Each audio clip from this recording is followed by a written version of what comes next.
Bonjour à tous, j'espère que vous allez excellemment bien. Aujourd'hui on débriefe l'étape numéro 9 de ce Giro 2022. On va revenir sur cette étape qui est arrivée en haut du blockhaus. Et puis avant il y avait le Passo Lanciano également au programme de cette journée. On va voir un petit peu qui s'en est bien sorti, qui a eu du mal aujourd'hui. Bilan des Bleus, top, flop.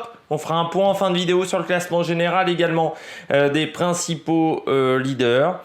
Donc programme assez chargé dans cette vidéo, donc si on veut que ça tienne allez, en 25 minutes, on va commencer tout de suite. N'hésitez pas à vous abonner à la chaîne, à réagir dans les commentaires, à mettre un pouce bleu, à partager la vidéo sur les réseaux sociaux, notamment auprès de vos proches, si vous pensez que ça peut les intéresser. Dans les commentaires, n'hésitez pas à me dire si vous avez aimé l'étape, si vous avez été déçu par cette étape. Si vous pensez que la journée a été un petit peu compliquée pour certains coureurs. Votre avis sur Guillaume Martin? Moi je trouve que la journée a plutôt été bonne pour Guillaume Martin.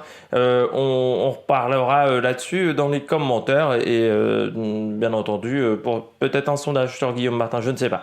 J'en remettrai peut-être un peu plus tard dans la semaine. Quand vous vous abonnez à la chaîne, ce qui est déjà très bien, on vient de dépasser les 1300 abonnés. N'hésitez pas également à ajouter la petite cloche, comme ça vous êtes au courant des dernières vidéos qui sortent sur la chaîne, notamment du côté du cyclisme, moto, F1, plein de disciplines qu'on traite sur la chaîne. On commence tout de suite, fin de la première semaine qui va laisser des traces sur les coureurs, parce que je trouve que dans le peloton, on a déjà pas mal de coureurs qui sont fatigués. J'ai trouvé notamment du côté des équipiers. C'est vrai qu'en plus on termine avec une étape de plus de 5000 mètres de dénivelé positif. Jeudi ça a roulé vite. On a eu également l'étape de Potenza en début de journée qui était très animée sur les 2 premières heures de course. L'étape de Naples qui n'a pas été vraiment reposante. Plus le transfert de Hongrie vers la Sicile, je trouve que les coureurs sont déjà pas mal entamés.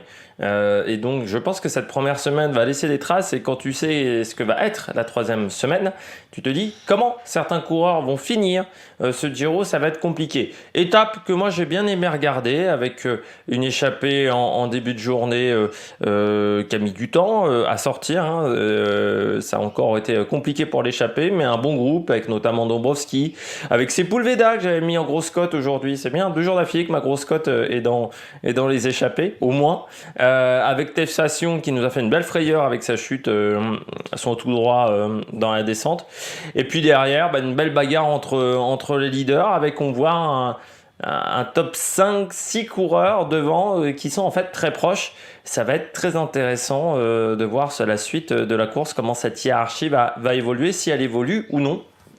Alors certes, certains diront c'est dommage qu'il y en a un qui n'est pas tenté dans le Passo Lanciano.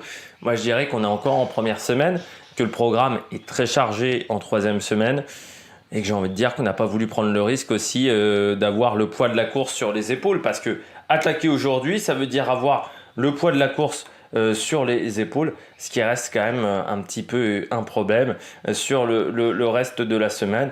Là, on a un maillot rose qui a Juan Pedro Lopez qui conserve son maillot rose. Je dirais que c'est pas plus mal pour les autres équipes. Comme ça, c'est la Trek qui garde ce leadership. On commence tout de suite, alors que je peux vous dire que 67 coureurs sont arrivés et qu'il est 17h54 par les sondages. Je vous avais posé 2 questions hier ou ce matin. La première question, c'était pour vous, que va faire Guillaume Martin aujourd'hui? 177 votes. La première réponse, c'était il va perdre un peu de temps, mais il restera dans le top 10, qui au final, on pourrait dire presque la bonne réponse, 61%. 24%, il va complètement exploser. 11%, il va rester dans le temps des favoris. 3%, il va remporter l'étape. Bon, ça c'est un peu plus what the fuck, on est d'accord là-dessus. Parmi les pronostics pour l'étape 9, vous choisissez Richard Carapaz 25%, Romain Bardet 47%, Mikel Landa 3%. J'étais assez surpris par le score de Mikel Landa quand même, parce que je trouve que sur cette première semaine, il a quand même montré des bonnes choses. Eduardo Sepulveda 0%, là je suis très déçu. Mais c'est que parfois j'ai eu des grosses cotes, un peu n'importe quoi. Et là, Sepulveda, il y avait un petit truc derrière. Et aucun de ses coureurs est poncé 25%. On commence tout de suite par le bilan des Bleus. Du côté du bilan des Bleus, je commence avec Romain Bardet. Romain Bardet, 2e de l'étape. Désormais, il est également troisième pardon, du général à 14 secondes, à 2 secondes de Almeida, à 14 secondes de Juan Pedro Lopez. C'est une très bonne journée pour Romain Bardet, de la DSM. Je pense que, on a vu, il y avait 6 coureurs devant. Pozzovivo, Almeida, Landa, Carapaz, Bardet, Hindley. Je pense qu'il fait partie des 3-4 meilleurs à l'avant. Donc parmi les 3-4 meilleurs, je mets Landa, Carapaz, Hindley, je pense, est pas mauvais. J'ai un peu plus de doutes sur Pozzovivo pour tout vous dire. Almeida aussi était pas mal, même s'il était un petit cran en dessous, mais il était quand même pas mal aujourd'hui. Il faudra voir sur le reste de la semaine. Il a monté comme un coureur de contre-la-montre, notre ami Almeida, donc on reviendra là-dessus un peu plus tard dans la vidéo. Mais je trouve que Romain Bardet, voilà, il a très très bien roulé aujourd'hui. Il a fait vraiment une belle étape. Il a tenté dans le final 2-3 fois entre 1 km 5 et on va dire 800 mètres d'attaquer, ça n'a pas suffi. Alors je pense que vu le temps, juste pour vous indiquer, si à un moment on est dans le noir complet, ça sera normal, parce que je peux vous dire que c'est en pleine situation d'orage là au-dessus de ma tête. Donc on essaye de faire assez vite aussi, parce que ça va péter, ça va faire tout noir, vraiment, ça va péter dans pas longtemps. Du côté donc de Romain Bardet, belle étape pour le coureur français. Je pense que les jambes sont très bonnes. En plus, Arensman a un peu perdu de temps, donc ça va être plus facile en termes de hiérarchie dans l'équipe. Voilà, Arensman qui est toujours en bagarre pour le maillot blanc, mais aura un peu plus de facilité à aller se sacrifier pour Romain Bardet. Donc vraiment une bonne journée pour Romain. Il n'y a pas eu de problème sur cette étape pour le français. Et puis en plus, comme la Ineos a fait du grand nettoyage, c'est assez intéressant. Petite déception par contre, j'ai trouvé que dans le final, voilà, il manquait peut-être un petit peu de main d'œuvre autour de Romain Bardet en cas de problème. On a surtout vu Arensman, on a peu vu Hamilton du côté de la DSM. Je continue avec Nance Peters. Nance Peters, le coureur d'AG2R qui était dans l'échappée. C'est bien de revoir Nance Peters aux avant-postes, parce que son année 2021 a été très compliquée, quasiment une année sans résultat, pas loin d'être une année blanche, des problèmes de genoux, notamment pour Nance Peters, qui lui ont un petit peu empoisonné la saison. Et puis le début d'année de Nance Peters n'avait pas été non plus incroyable. C'est un coureur très prometteur, coureur très intelligent aussi, un baroudeur, mais un baroudeur plutôt pour la montagne. Et c'est vrai que cette année chez AG2R, on a plutôt les coups des franches, même si à un moment il y avait le coureur Félix Gall qui était dans l'échappée de tête, mais il était trop bien classé au général pour pouvoir sortir. Je rappelle aussi que il a déjà remporté 2 victoires d'étape dans sa carrière, une sur le Tour de France, on s'en souvient, mais sur le Tour d'Italie également, où il avait été impressionnant ce jour-là, il avait fait un sacré numéro. Coureur qui a 28 ans, mais voilà, l'année 2021 avait été un petit peu un coup d'arrêt dans sa carrière. Vraiment une année compliquée où il avait que 50 jours de course l'année dernière, donc ce qui montre que voilà, l'année a été difficile, un abandon lors de la 9e étape du Tour de France et de toute manière un Tour de Suisse qui n'avait pas été facile non plus. C'est presque la course où il avait été le mieux, le Tour de Suisse sur la saison. Ce début de saison n'avait pas été totalement incroyable non plus, 76e du Tour de Romandie, 8e du Tour du Jura, ce qui n'était pas non plus des résultats si incroyables que ça pour Nance Peters, qui fera également le Tour d'Espagne cette année. Il pourrait faire partie des coureurs qui peuvent remporter des victoires d'étape sur les 3 grands tours. Vuelta qu'il a déjà fait à 2 reprises, il a fait les 3 grands tours à 2 reprises. Lui, il n'y a pas trop de soucis, mais j'ai bien aimé. Voilà, il a fait des beaux efforts aujourd'hui qui vont lui faire du bien, et puis il a bien résisté face à Dombrowski notamment. Il se fait lâcher après Sepulveda, donc ça c'est bien aussi. Ça montre que le coureur français était plutôt en très bonne condition physique, en très bonne forme. Donc c'est vraiment une très bonne chose qu'a fait aujourd'hui Nance Peters. Et puis je termine avec Guillaume Martin. Moi je trouve que la journée de Guillaume Martin elle est plutôt pas mal. Je rappelle qu'hier il est dans une échappée, certes. Sur la première heure et demie de course, on va dire, ça c'était plutôt tranquille pour lui. Par contre, sur la dernière heure, il a fait beaucoup d'efforts. Guillaume Martin, il reprend quand même 3 minutes, donc c'était plutôt une belle opération, on en avait parlé hier. Mais je trouve qu'aujourd'hui, perdre qu'1 minute 08 au blockhouse, c'est plutôt pas mal, alors qu'ils sont lâchés assez tôt en plus, Martin et autres. C'est vers 5 bornes de l'arrivée, je crois à peu près qu'il est lâché Guillaume Martin. J'ai plus le kilométrage exact, mais c'est pas encore les coins où il y a un peu de forêt. C'était avant qu'il y ait un petit peu de forêt, donc c'est assez loin de l'arrivée du côté du coureur de la Cofidis. 1,08 de retard aujourd'hui, les 6e du classement général. À 28 secondes de Juan Pedro Lopez, donc c'est pas grand chose. Il revient dans le match. Je rappelle, son objectif c'est faire top 5, ben rien dans le match pour le top 5. Et je pense que c'est un top 5 qui est encore ouvert. On disait que j'ai dit en début de semaine, avant la course même, avant le départ, que c'était un Giro qui me semblait très ouvert. Il me semble toujours ouvert ce Giro, et surtout du côté de Guillaume Martin pour un top 5, c'est tout à fait faisable. Rien ne dit que Genley ne va pas avoir un jour moins bien. Rien ne dit également que Almeida sur une étape ne va pas souffrir non plus. Donc c'est voilà. Et puis Pozzovivo, je pense que un Guillaume Martin face à un Pozzovivo, il peut aller chercher un Pozzovivo, donc un top 5 est jouable. Je pense pour Guillaume Martin, qui pour le moment reste sur 2 top 10 sur ses 2 derniers grands tours aussi.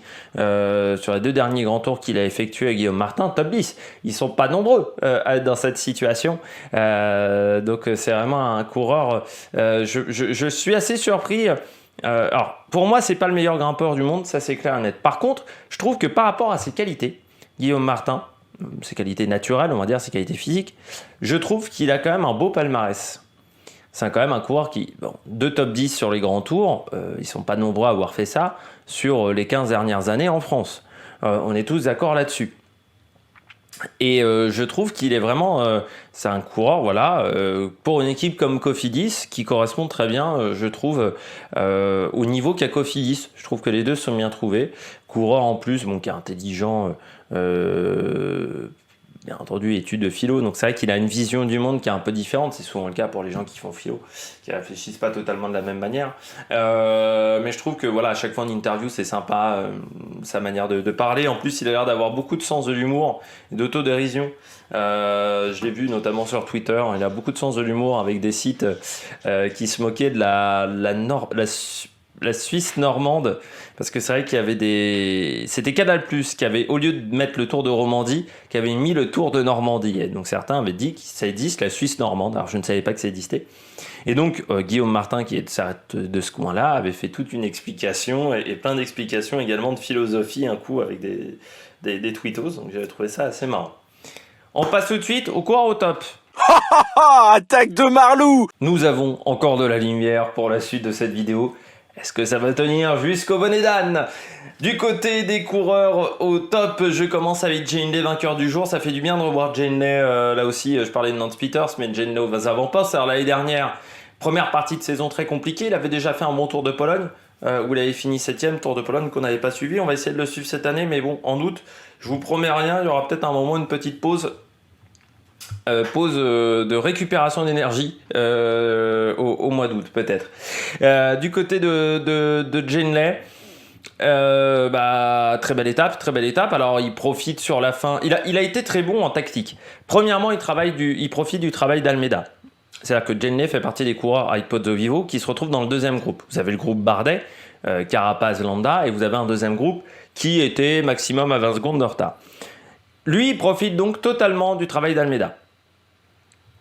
Voilà, il profite du travail d'Almeida, Almeida qui fait le gros travail du jour. Ensuite, Genley, dans le final, il se place magnifiquement bien. Il lance le sprint et il a fait un sacré sprint quand même, Genley. Mais il savait qu'il y avait un virage, parce que tu vois, quand à l'approche du virage, il n'est pas surpris. Donc je pense qu'il connaissait peut-être déjà le Blocaro, il avait peut-être déjà monté dans sa carrière, mais surtout il avait peut-être bien repéré son affaire. Et Genley, victoire. Leader désormais de la Bora, parce que c'est vrai que Kelderman s'est bien planté aujourd'hui, on y reviendra. Et du côté de Genley, le Giro, c'est là où il a fait ses premières armes pour le général. On se souvient en 2020, face à Tao Gegenhardt. Contrairement à Gegenhardt, il est un peu plus en forme que le coureur britannique aujourd'hui. Et puis voilà, Genley, je trouve c'est un coureur que j'apprécie. Je trouve que voilà, c'est un coureur qui n'hésite pas à attaquer, qui a un profil de grimpeur presque à l'ancienne, alors très mauvais sur le chrono, Jenné, mais c'est un profil que j'aime bien. De toute façon, il y a beaucoup de profils de coureurs que j'aime bien sur ce Giro. C'est vrai que bon, Romain Bardet, j'apprécie aussi Romain Bardet, Almeida aussi, dans un autre registre. C'est un coureur que j'apprécie dans un registre plus de rouleur-grimpeur. Carapaz aussi, qui est un coureur que j'aime bien, Yates, voilà. Il y a beaucoup de coureurs que j'aime bien sur ce Giro. Jedley très bon, et puis voilà, lui aussi il n'a pas connu une année 2021 facile, et il revient dans le match. Depuis le début de saison, hein, il est pas mauvais. Je dirais que la rupture, ça s'est fait au moment du Tour de Pologne où il avait été pas mauvais. Je rappelle, première année lui aussi chez la Bora avec Vlasov, c'était les deux grosses recrues de la Bora, et Sam Bennett. Ça se passe très bien pour lui. Puis voilà, 13e du Tour de Catalogne, 5e de Tirreno Adriatico. Je rappelle que sur le Tour de Catalogne, c'était Higuita qui avait gagné. Donc Tirreno Adriatico, il avait été très bon. Et puis qu'un 14e de l'UAE Tour malgré un mauvais contre-la-montre. Donc voilà, il y a quelque chose. Enfin voilà, les gens marchent bien pour le coureur australien. Ça va être intéressant. Et puis voilà, l'année dernière, vraiment, à partir du Tour de Pologne, voilà, il avait enchaîné Enfin voilà, il avait fait vraiment un très bon Tour de Pologne. Et après, il avait peu couru en septembre. Il n'avait eu que 42 jours de course. Mais ça s'était bien passé pour le coureur qui, à l'époque, était du côté de la DSM. Je poursuis avec Joao Almeida. Très bon aujourd'hui, Joao Almeida.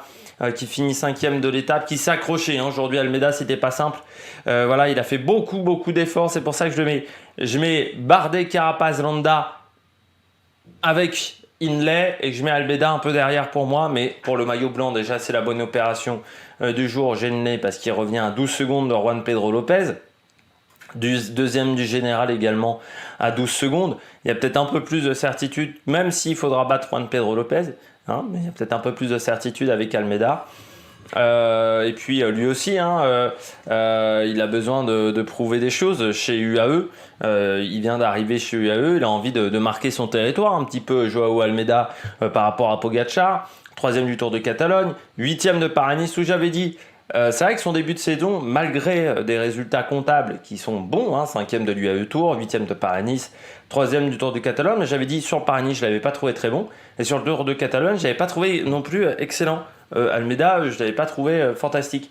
Sur l'Etna, il finit 10e, donc dans le bon groupe, on va dire, du côté de l'Etna. Et là aujourd'hui, il a été très bon, Joao. Il avait pris en plus des secondes de bonification les derniers jours, donc c'est pour ça qu'il se retrouve 2e du côté du général. Et puis vraiment, il l'a fait comme d'habitude, un peu comme Tom Dumoulin ou d'autres coureurs de ce type, les rouleurs grimpeurs. Il met un peu de temps à se mettre dans le rythme, et puis une fois qu'il a un bon rythme, ça va. Et puis il s'est bien battu également dans le final. Joao Almeida, le portugais, donc vraiment une très très belle journée pour le coureur portugais qui voilà, se replace au niveau du classement général et qui marque son territoire aussi par rapport à Pogacar dans l'effectif de UAE. Il devient le 2e gros leader pour les grands tours de UAE. Ça aurait été peut-être un peu plus compliqué si le résultat n'avait pas été exceptionnel. Et puis quand vous avez Formolo par exemple qui se met à votre service un petit peu, ça montre qu'on vous fait confiance du côté de cet effectif de l'UAE Team Emirates. Je termine avec Mikel Landa que j'ai trouvé très bon aujourd'hui. Et puis bon, alors certains me l'avaient dit, Bilbao tiendra pas les 3 semaines. Bon, pas de chance pour Bilbao, il est tombé aujourd'hui pendant l'étape, et puis ça lui a coûté. Alors je trouve quand même que Bilbao s'en sort bien parce qu'il finit qu'à 1,08. Malgré tout, de l'autre côté, Landa, je pense, vient de prendre ce soir le leadership de cette formation Bahreïn Victorious grâce à ce résultat. La Bahreïn Victorious qui est un gros collectif, aussi un petit peu comme la Bora, où Jane a maintenant les clés du camion. C'est pareil du côté de Mikel Landa, qui a été très performant, 4e de l'étape. Il rate presque son sprint, Landa, parce qu'il se fait un peu enfermer le long des balustrades par Romain Bardet. Dans le dernier virage, il prend le virage à l'extérieur et Bardet le bloc, gère pas le bloc mais gère un peu mieux le sprint que lui. Et c'est vrai que du côté de Landa, derrière cette 4e place peut-être récompense pas la journée de Landa, où je pense qu'il faisait partie des 3 qui étaient vraiment performants avec Carapaz et Bardet. Je trouvais Landa, très bien sur le vélo, l'attitude sur le vélo de Landa me paraissait vraiment bien. Alors je sais que parfois il faut se méfier de l'attitude des coureurs, mais c'est quand même souvent un premier indicateur de si ça va ou si ça va pas. À part certains coureurs comme Quintana ou à l'inverse Vauclair, qui étaient assez difficiles à déceler. Ou un Maury Van Sevenant qui bouge toujours les épaules, ou un Pierre Latour qui a toujours un coup de pédale très particulier. Du côté de Landa, je le trouvais vraiment serein. Lorsque Carapaz accélérait, je dirais même, si je devais mettre un petit coup de moins bien aux 3 premiers coureurs qui étaient dans le premier groupe, je dirais presque Carapaz, parce que Carapaz fait rouler son équipe énormément. Voilà, et je pense que Porte pourra pas rouler comme ça tous les jours, et pourtant il n'arrive pas à creuser l'écart, et c'est son attaque, je ne l'ai pas encore trouvée très tranchante. Sur Bardet et Landa, et malgré le fait qu'il ait tenté un double kick au niveau de son attaque, le double kick qui aurait pu ressembler un peu à un P foireux en bassin. Et du côté de Landa, moi je le trouvais vraiment invincible, il me faisait vraiment une belle impression, il était concentré sur son effort. Donc j'avais l'impression d'avoir le Landa du Tour de Burgos l'année dernière, le Landa des bonnes journées, vraiment du côté du coureur espagnol. On passe tout de suite au bonnet d'âne.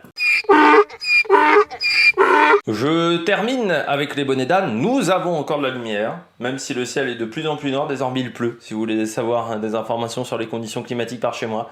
Il y en a 3 quand même qui se dessinent assez facilement aujourd'hui, des bonnets d'âne. Le premier que j'ai mis, moi, c'est Simon Yates, qui je dirais est peut-être celui où on peut le trouver le plus d'excuses. Simon Yates, douleur au genou. J'ai même des inquiétudes sur le fait que Simon Yates puisse continuer ce Tour d'Italie, parce qu'il finit quand même à 11 minutes. Alors que pendant 5-6 km, il s'accrochait à une 52 minutes derrière le groupe de tête. Donc il a vraiment complètement... Alors soit il s'est relevé, et je pense qu'il a bien explosé dans le final, Simon Yates. Et surtout le tapping au niveau du genou, quoi. Ça, c'est un signe, hein, quand il y a... Alors parfois c'est en prévention, mais les strapping, tapping, vous savez, ces bandes un peu colorées, le tapping qu'on voit énormément en athlétisme, qu'on voit dans beaucoup de disciplines désormais, parce que c'est plus facile à mettre qu'un strap et que c'est moins contraignant au niveau du mouvement qu'un strapping. C'est souvent inquiétant pour un cycliste quand c'est au niveau du genou, et surtout avec cette forme-là de position de tapping, ça veut dire qu'on a des grosses douleurs au genou souvent, et ça n'a pas pardonné. Moi, quand j'ai vu tout de suite Yates avec le tapping et comment il était positionné le tapping, je me suis dit c'est pas une bonne nouvelle ça pour Yates, surtout en fin de première semaine. Quand on voit ça sur les 2-3 dernières étapes d'un grand tour, oui, on peut se dire le corps est fatigué parce qu'on a enchaîné pas mal de kilomètres. En fin de première semaine, ça ne doit pas arriver. Et là, ça montre que Simon Yates était vraiment fini. Et surtout, ce qui est étonnant, c'est que du côté de la Bike Exchange, il n'y en a aucun autre coureur qui a réussi à reprendre le leadership, malgré le fait qu'ils étaient peut-être presque en surnombre du côté de l'Etna. Et bien là, ils ont tous disparu. Le premier Bike Exchange qui arrive aujourd'hui, c'est Simon Yates, devant Hamilton et Damien Dawson.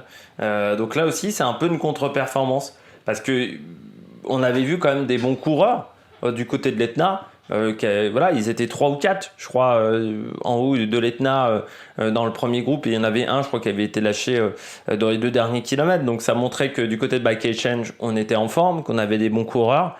Mais là, le leader disparaît.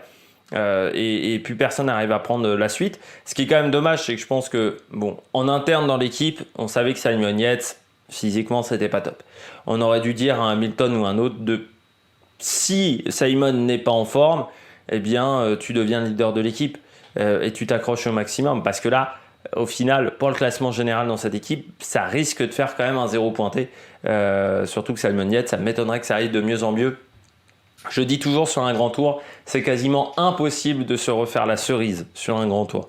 Si vous commencez mal, vous finissez souvent mal, sauf dans un seul cas, si vous manquez de jours de course.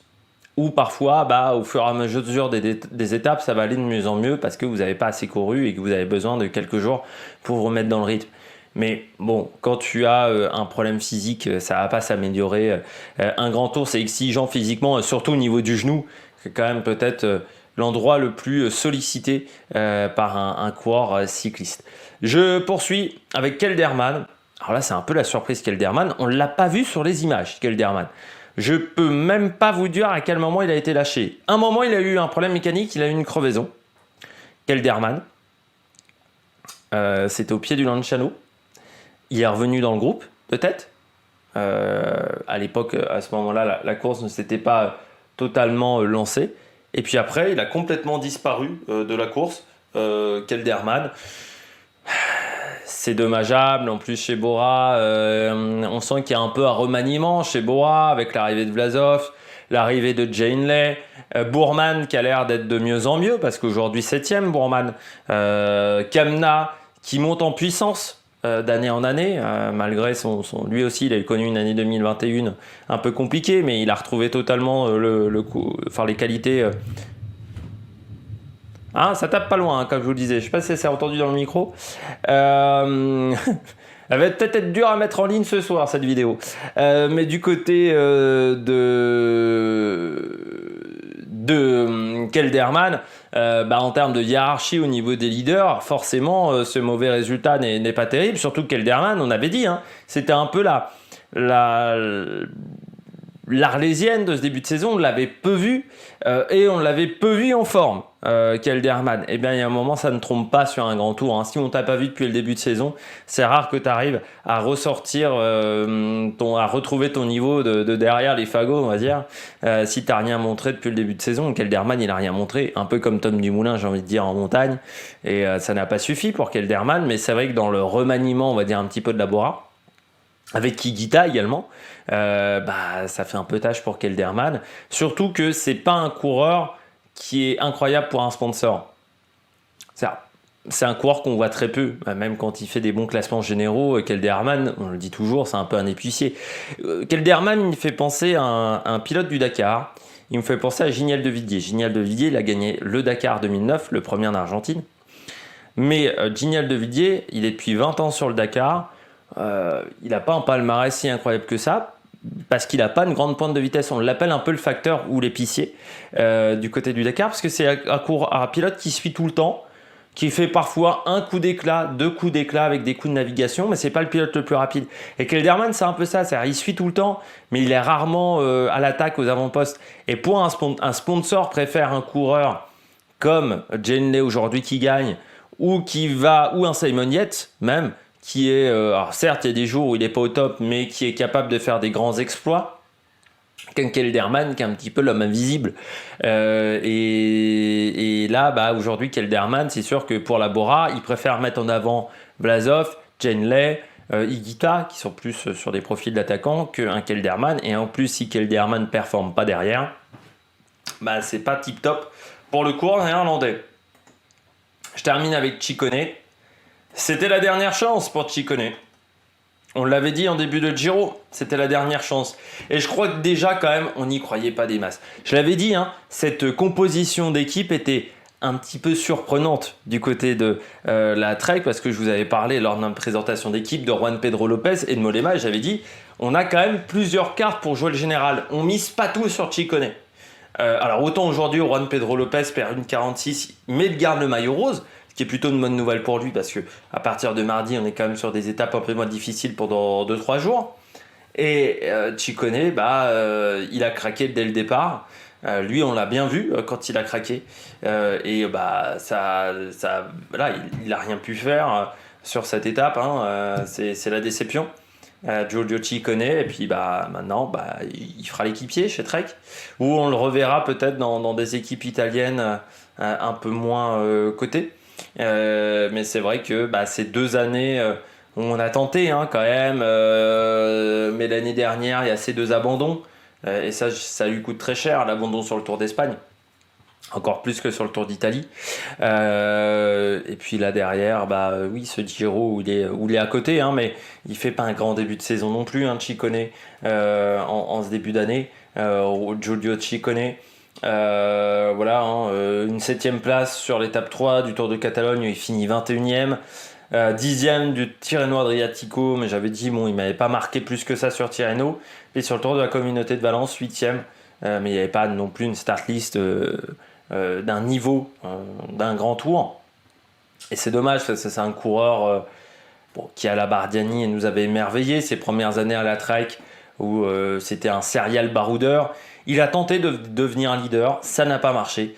Je pense qu'il faudrait qu'il retente maintenant de prendre des échappées au long cours et peut-être réussir à améliorer son palmarès comme ça ou peut-être changer d'air, mais il a un contrat jusqu'en 2024. J'ai peur quand même que notre ami devienne désormais équipier Giulio Ciccone dans les années à venir. On passe du côté du classement général pour faire un petit point pour finir cette vidéo.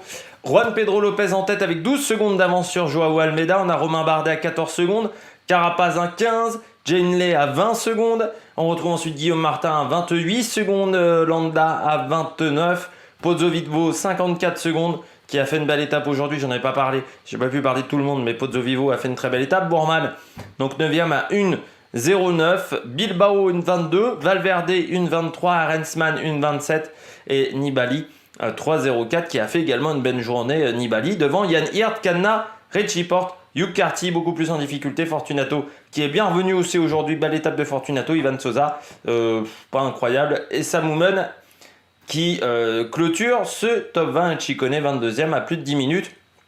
Vous pouvez retrouver ce classement dans la description de la vidéo. Vous pouvez retrouver le top 30 du général, les 20 premiers de l'étape et également le top 10 du classement, de tous les classements annexes, donc classement par équipe, jeunes, montagne et sprint. Pas de la fugitive parce qu'il n'est pas sur Pro Cycling Stats. Les autres classements ou de l'Intergiro ne sont pas sur Pro Cycling Stats. Et de toute manière, je suis déjà limite en termes de signes pour la description, donc je ne peux pas en rajouter. Demain, journée de repos, présentation de l'étape numéro 10, mardi matin à 7h30. J'espère que vous avez aimé cette vidéo dans des conditions climatiques un petit peu particulières. N'hésitez pas à vous abonner à la chaîne, à réagir dans les commentaires, à mettre un pouce bleu et nous on se retrouve pour de nouvelles aventures sur la Mec Production. Ciao ciao!